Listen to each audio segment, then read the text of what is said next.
Welcome to Live Life with Jay. I'm Jay, and today we have a special guest, Soledad from Wealth Para Todos. Can you introduce yourself? Hi everybody, I am Rita Soledad Fernandez Paulino. You can call me Soledad. I am a personal finance content creator, a financial educator, the founder of Wealth Para Todos, a community for Latinos, any marginalized gente, LGBTQ folk, anyone who's interested in talking dinero and doesn't necessarily have someone to talk dinero with. Yes, I love that. Can you tell us how you got started and what made you get into personal finance? In March 2019, I got really sick. And I was a math teacher at the time, and I had to go on disability. I was on disability for 6 months. And during that time, when I was on bed rest, I started reading personal finance books. And for the first time in my life, I realized that there was kind of like a path. There was things that we could do to build some financial security for ourselves. Before that, I didn't think that. Before, I just thought like, some people have money, some people don't. And I was the person who didn't necessarily have money. And that can be very misleading because, my husband and I both had careers. I was a teacher, he was a programmer, but we didn't have anything to show for the money that we had, like that we were making. We still had our student loan debt. We would buy like our furniture on 0% like interest loans.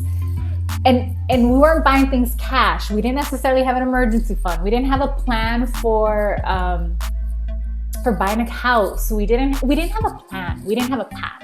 And then when I started reading these personal finance books, I started realizing like, oh, it's just a matter of like taking these steps poco a poco, following these, doing these things little by little, and then you can build wealth. And so one of the first things that I did is I started budgeting. I started tracking my spending. And I started to see how much income I had left over each month that could go towards debt. At the beginning, when I first did that, I was getting disability checks. So we didn't have a lot of money. We didn't have a lot of money that we could spend towards extra stuff. So I had to decrease our expenses. I stopped doing certain things like dyeing my hair. This is my real color, everybody. I had stopped getting my manicures and pedicures for a while because I was just I really wanted us to pay off our debt. We paid off about $23,000 of student loan debt, eventually built an emergency fund, started to learn about investing, and now we're on a path to retire early. We want to be work optional by the age of 47. And it was literally just these little steps, doing these little things. And so that's how I got started, and that's why I'm still here. That's amazing. You had just started, I think you mentioned early 30s? Oh, yeah. When I started budgeting, I was 32 years old, and I wanted to become debt-free by 33. And I reached that goal. And then I wanted to build an emergency fund, and then I wanted to start investing a lot. My husband didn't start investing for retirement until 2020. So the first year that he started to invest was also the first year that he maxed out a 401k account and also maxed out a Roth IRA. Oh, you guys did it intense. You were just on it. I'm in a little more slower pace. We started in 2017 and we paid most of our debt off, but I still have student loans left. This is the only thing I have left. But we're getting into opening up the Roth. We're getting there. So we have the ones from work, opening our Roth. So we're still late, and I feel like it's late because we're in our 30s. It feels late for us. So what do you specialize? It's all relative. Right, yeah. Do you specialize in something specific when you help people? I wish. No, I would say I really look at things cohesively. Ideally, I want everyone to be on a path to be able to retire at a certain age, right? Had my husband and I not learned about FIRE, we learned about FIRE before we learned about any other way to plan for retirement. So, and FIRE, for anyone listening, is Financial Independence, Retire Early.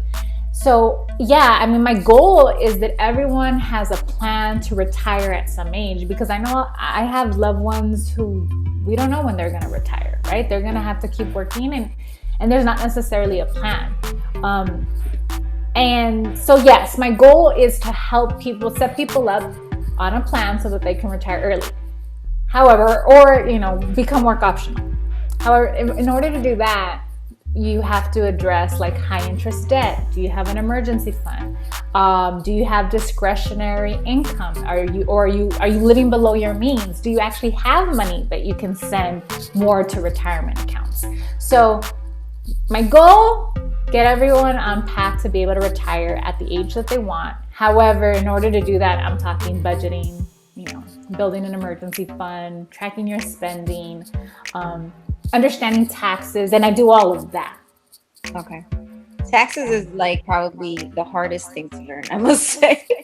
Just figuring out everything. I know that having a Roth has tax advantages, and you highly recommend that as well. That's something I probably learned when I first started my journey 4 years ago. So what am I? 36. I started at 32. So we're getting there. So let's get like deep. Let's talk about being Latinas and married with children in our 30s, and how during a global pandemic. During a global pandemic and being moms. Let's get I feel like this is such an important topic, and there was something, I can't remember what it was specifically. It was something on your page that you mentioned. I was like, oh my gosh, this is what we need to talk about. We started late. I can't remember the post. I know I had commented on it, but it was like something about being in our 30s, or you starting in your 30s. And I was like, me too. And does it upset you that we didn't get taught none of this stuff growing up? Well, it would have been nice had I learned some of this stuff from my public school education, right? But I also think, as a former public school educator, I understand the school that I attended, my high school had a 54% dropout rate. There was a lot of English language learners there. Poverty was something, we didn't necessarily have all the resources that other schools would have, right? And as an educator, I know what it was like to see students coming into the classroom behind grade level in terms of content standards, and wanting to do everything to try to catch them up, while also addressing mental health, right? My kids were exposed to a lot of trauma. When I say my kids, I'm talking about my students. They were exposed to a lot of trauma. There was a lot of challenges that they were facing that I also needed to address as an educator. So I think because I think about it from all these perspectives, and I also don't spend time comparing myself to other people. You just can't, I feel like I can't even compare myself to who I was before I had children. I can't compare myself to what I was as a mom before the pandemic. If I spend time doing that, that shit's depressing. And it's not gonna serve me. It's not gonna serve me. So one thing I also don't hold it against my parents. I think about everything my parents accomplished, right? They were the first ones in their families. They weren't born in the United States. They were born in Mexico, but they're both the eldest in their families. They went to college, right? They got master's degrees as first gen. Had they been able to be married, I think their financial trajectory would have been a lot different. They ended up getting a divorce. However, they had grown up with parents who were alcoholics, and they were never alcoholics. I feel like each generation does a little bit to learn more. So my parents blessed me with that value of education. And then, yes, there was challenges. Yes. However, they weren't able to talk to me about dinero. They didn't necessarily help me in that sense, but I didn't grow up with parents who were alcoholics. And I think that's also an advantage too. And each of us, we as parents, we're breaking certain cycles. And I think for me, it's I'm starting a new thing, or my lineage, those who come will know how to make dinero in the United States. I like how you put it that way. I never actually thought about like, so my parents were first gen born in the States, but they came both from kind of like abusive families, and they didn't continue that with me and my brother. So that's like a good way. I like that. Thanks for mentioning that. So I was first gen though to go to college. So I did that, and now I'm hoping as well to put this, financial literacy to the kids and making sure that they are able to build wealth sooner than I have been starting. But still, like, even as somebody who's the first person who went to college in your family, that came with so many obstacles. That came with so many hurdles that you already had to overcome, that you cannot compare yourself to even like me, right? Like, I'm this like second generation college student, right? So there's like certain advantages that come with that. There's certain mindset things that you would have to overcome versus me, right? Like me going to college, I had other people in my family who went to college, and I still struggled and still felt like I didn't belong in that environment, despite having other people who had been there. You didn't even have other people who had ever been there. So I could only imagine that you may have also a veces thought like, do I belong here? Is this the right thing for me? And those are like extra mindset things that we had to overcome, that you had to overcome, that take our energy away, And so I just think like, it's important for us to have so much compassion and grace and be proud of everything we've already accomplished, instead of looking at somebody else who doesn't have any of those same challenges and be like, oh, must be nice. But because it doesn't, it doesn't serve us long term. No, yeah, but you're so right, because I would be like, you just gotta stop comparing, but then there'll be something that pop up on Instagram or something, and I'm like, well, how did she get there that fast? And I've been doing this and this. So it's like, I tend to catch myself, and when I'm the one telling people, stop comparing yourself. You can only compare yourself who you were yesterday, because you want to be better than that. So I do get instances where you're doing that. But like what you're saying is, the generation, that history plays, a huge role, and that's so true. I'm glad that you bring this up. This awesome. Yeah, I always talk about the importance of acknowledging like all our privileges and all our challenges. And I think a lot of times it's easier for our brains to acknowledge all the challenges that we've had to overcome, but then also to acknowledge our privilege, because even like within the Latino community, right? Like there's a big difference between those of us who were born with citizenship and those of us who are undocumented. We can talk about like, oh, we started investing in our 30s, and yet there's Latinos who are just coming into the United States here in their 30s. And they have to wait until they have an ITIN. I think that's what it's called, ITN. Like if you can still invest, but you need to have like this tax number. Yeah, like a number, right? Like even if you don't have a social security number, before they can start investing, right? So it's like, I think it's important that if you're gonna spend time comparing yourself to somebody who has things that you're already wanting, also take the time to compare yourself to people who still don't, who look at your life and think like, oh man, I wish be nice. I wish I had, I wish I had children. I wish I had a partner. I wish, I knew everything that they already know, And instead of like doing that, we just have to talk to each other and help each other out. So true. I love that. So let's talk about, so this is actually like the first time I don't even have like questions in front of me. Usually I'm prepared, but you're like, we're just gonna roll this out. So we're just gonna roll this out. Whatever you feel. Yeah. You did mention how mothers can be the chief financial officer. Do you want to talk about that a little bit? Yeah, so when I first started Wealth Para Todos, that's kind of what I just said I was. I was like, I am the chief financial officer of my family. That meant that I took care of all our budgeting. I created a plan for us to get rid of our high interest debt. I created a plan so that we could start investing. I file our taxes. I understand like our tax brackets and how contributing to our retirement accounts can reduce our tax liability. I understand how we can save money with traveling. Like, I take care of all the dinero in our house, and then I give my partner updates.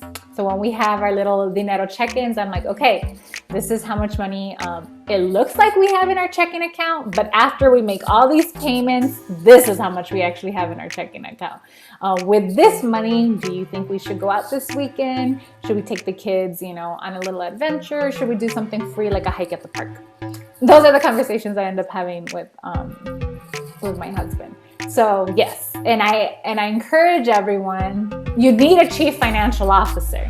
And it's whether you take that role or your partner takes that role, ideally you both take it. I know, like, poco a poco, my husband is becoming more interested in learning about all this stuff. Like, he still doesn't understand. Like, he's like, wait, what's the difference between a traditional IRA and a Roth IRA? He still doesn't remember all the lingo when it comes to investing, but he has over time started to learn the importance of us living below our means. And just because we have a certain amount of income doesn't mean we need to spend all of that on things that we want right now. We do need to make sure that we're paying ourselves, whether that's sending money to traveling funds or retirement accounts.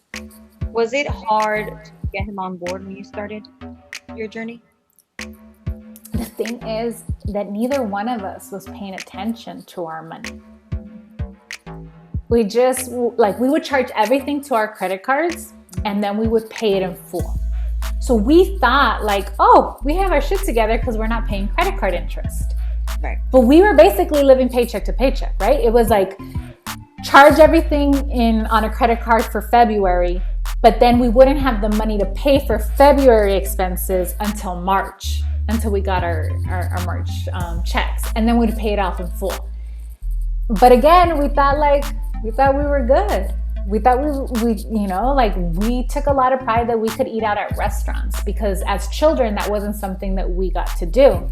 So the fact that we could eat out, we were like, oh, we must be rich. It was yeah, and so we thought we were wealthy. The good thing, though, that most people don't do is that even though they use their credit card, they don't pay that amount, and you at least were doing that. Yes, again, because I was lucky in the sense that at 19 years old, and this is where I talk about luck, divine intervention. 19 years old, I had dated somebody who had a mentor who was in his 30s, and this mentor told him, you need to have a high credit score. And this is how you're going to have a high credit score. You're going to keep your utilization ratio low.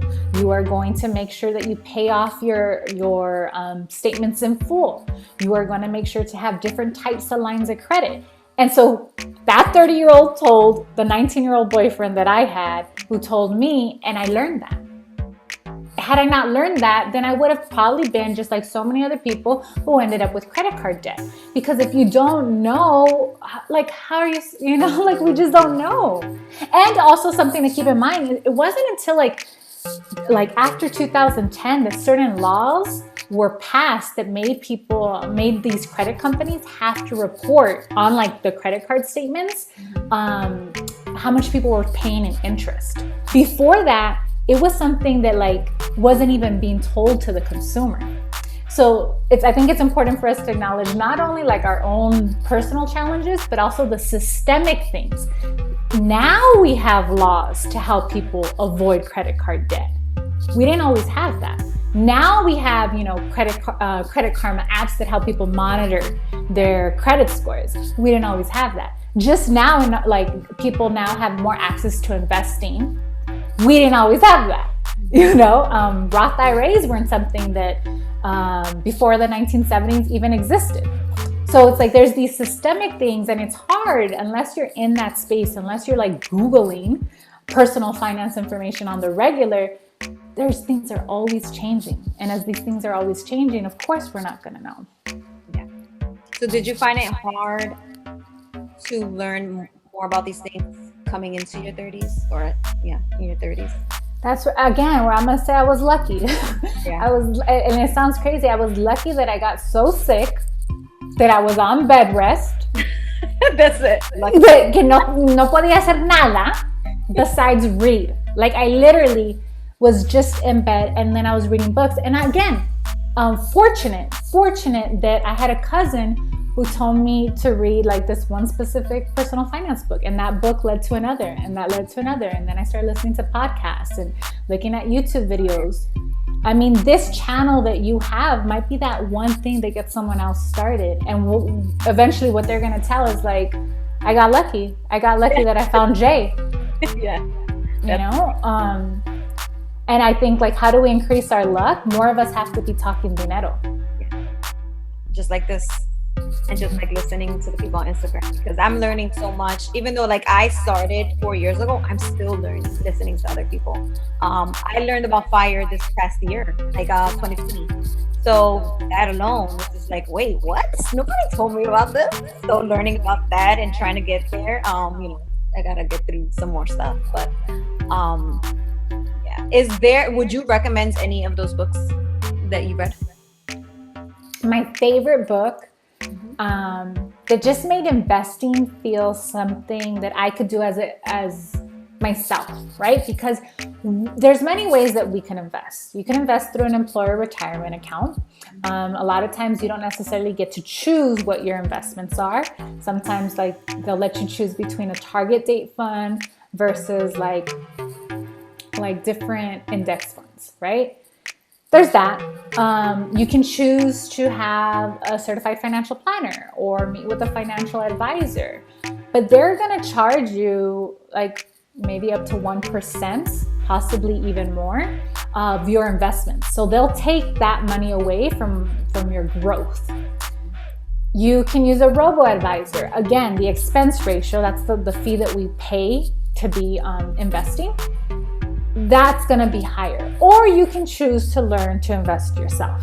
And so the book, The Simple Path to Wealth by J.L. Collins, The Simple Path to Wealth, that book allows people to understand how do you create your own portfolio that is diversified with the least expense ratios possible. And he talks about having a 3-index portfolio. So investing in index funds, diversifying in terms of like whether you're going to invest in stocks, like an index fund for stocks, an index fund for bonds, and then also world market. And reading that book made me think like, you know what, I'm not going to pay someone else to invest my money. 1% expense ratio? No. My expense rate, the lowest expense ratio I have is 0.015%. The highest I have is 0.15%. So it's, you know, it's less than 1%. Yeah.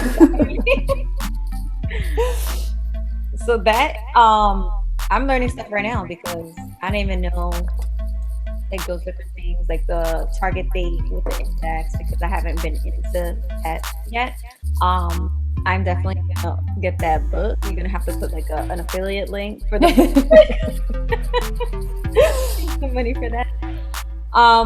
Is there anything that you specifically want to give advice to mothers our age, Latina, anything specific? You have to start thinking about your dinero. The sooner the better. But do it with so much compassion and do it with so much grace, and choose to take things poco a poco. It's okay if right now you don't even have a budget. That's okay. I didn't always have a budget either. It's okay if right now you have more money in debt than you have in a savings account, preferably a high yield savings account so you could have higher interest. But it's okay. It's okay if that was my case too. It's okay if you're listening to us talk about index funds and you're like, ¿Qué lo que? I didn't always know either. The only way we improve is by taking a little step every single day. Maybe it's tracking your spending. Maybe it's listening to a podcast, listening to, Jay's YouTube videos, little things. But that's how you learn. And I know for myself, it was like I'm washing dishes and I'm listening to a podcast. I'm folding clothes and I'm listening to a YouTube video. I am locking the door and resting in my cama, but I'm reading a financial book. And that's how it happens. And the more you know, the more it becomes accessible.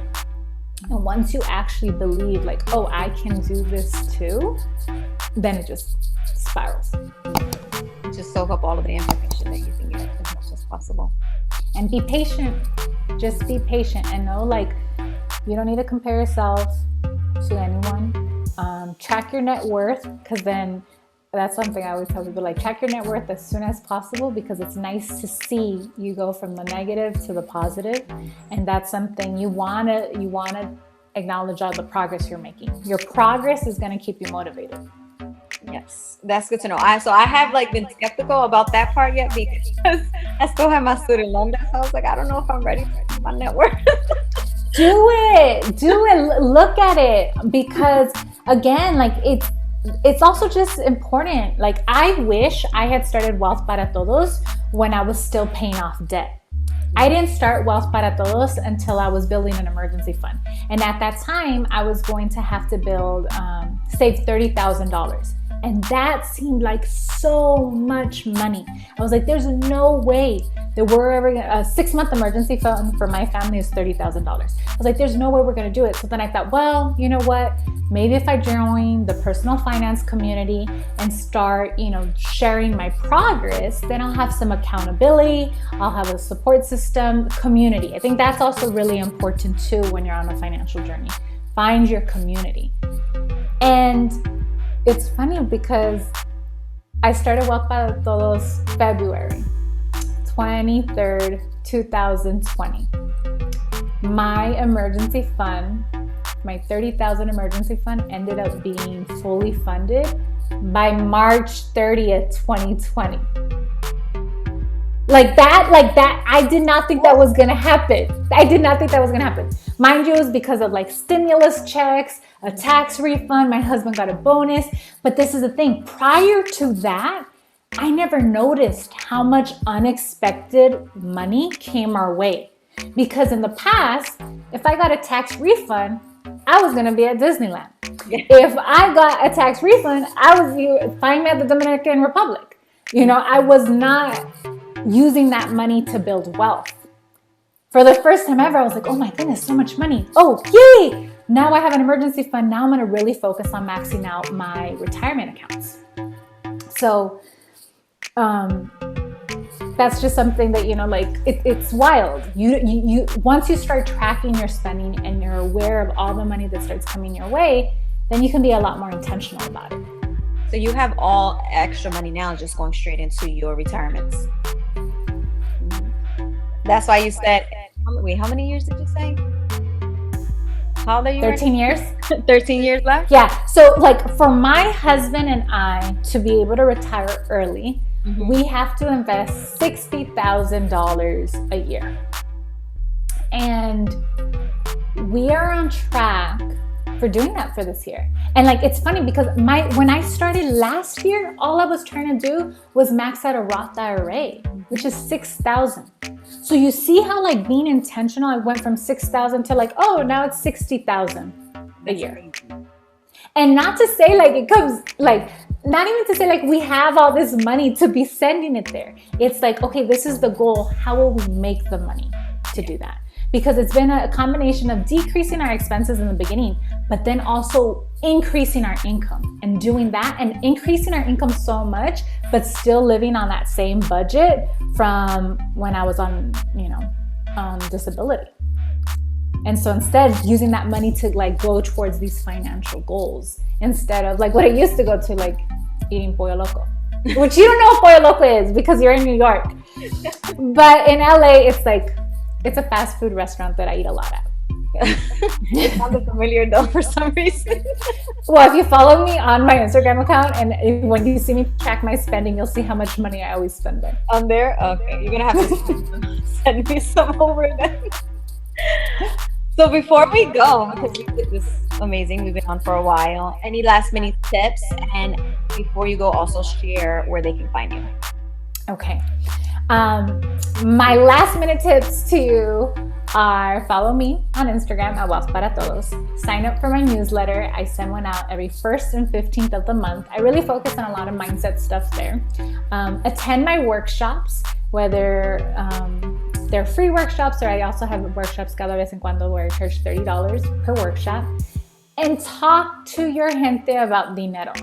Find your people who will want to talk to you about your credit score, about eliminating high interest debt, about investing. Find people who want to have those dinero conversations with you, because community makes a big difference. It does. Huge. And thank you, hopefully, for being part of my community. Yes. Well, thank you for being here. Thanks for coming. Thank you for saying yes.